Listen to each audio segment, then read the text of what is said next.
He also used as a reference point for the book Dante's Inferno as a template. So when you're at the airport or the beach or wherever you are, and that person's got that Jonathan Franzen book and looks over at you and says, "Oh, what's your little mystery about?" Just say, "Oh, it's a reinterpretation of Dante's Inferno." It's your little family drama book. I'm sure there probably were others, but the one that just continues to have an impact on me, and I remember reading it at a very young age, was To Kill a Mockingbird. I was just stunned by the voice of that book, what it was that it had to say. It's one of those books that's just like napalm. I mean, you open it up to any page, it doesn't matter. Like that, it will engulf you and incite you no matter where you open that book up. This was a different book. Like this, I mean, that's the hallmark. That I kind of.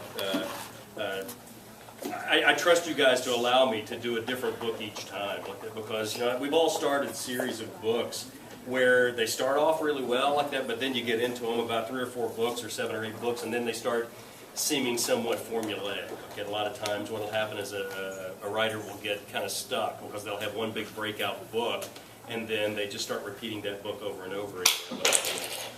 I'm very fortunate in the sense that I've got a publisher who lets me do whatever the heck I want to, because all of the contracts for my books, all they are is one sentence that says, "It must be a mystery and have Walt Longmire in it."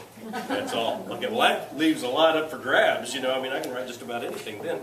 And then the other freedom comes from you guys. You're the ones that let me, do whatever it is I want to do, however it is I want to do it. And that's really kind of wonderful, I have to say. And I think when I started writing a series of books about a sheriff's department in the least populated county, in the least populated state in the U.S., I kind of thought that it probably was going to have a limited appeal. I was going to have a limited audience, have a limited group of people following it.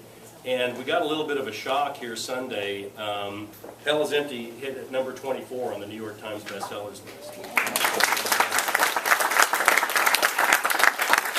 Probably the thing that I enjoy the most about touring is the opportunity to meet the people that read the books. I always think about the authors who never had that kind of an opportunity.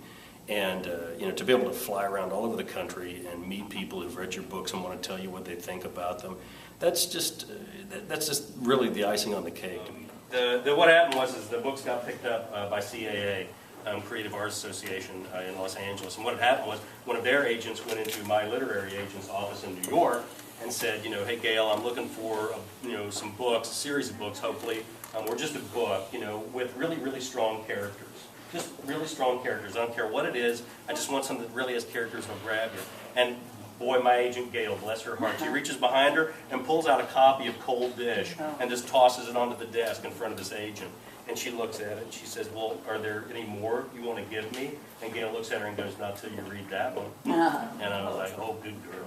Oh, now that's a tough question. Last book I read was the Bayou Trilogy, Daniel Woodrell. And Daniel Woodrell is just an absolute genius. I love everything that he writes.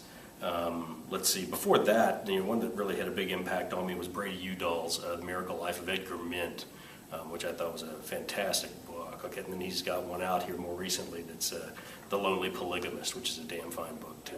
Process, yeah, and Walt's definitely a part of that process. I mean, he's not. He's not perfect, by any way, shape, or form.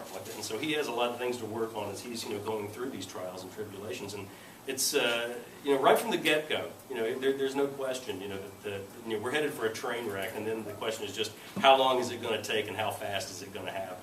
Well, the one thing that surprised me too. Probably with any literary character, I would probably have to choose a Steinbeck because that's probably my favorite writer of all time.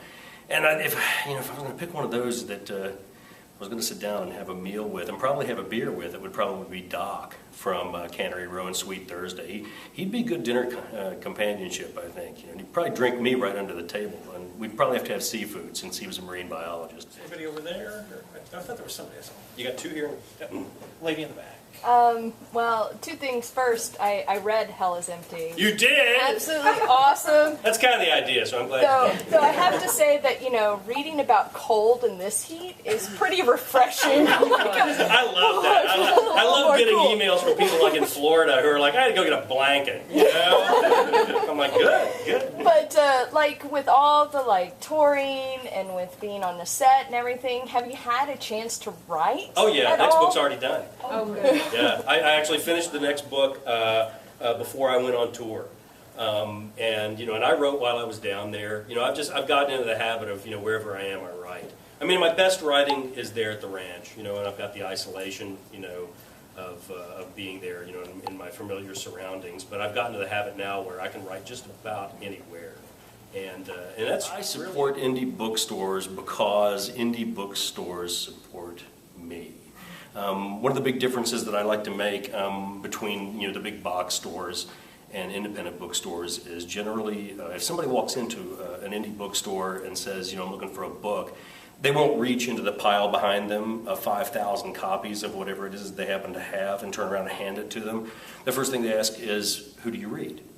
How can they tell you, how can they recommend a book to you if they don't know what your tastes are?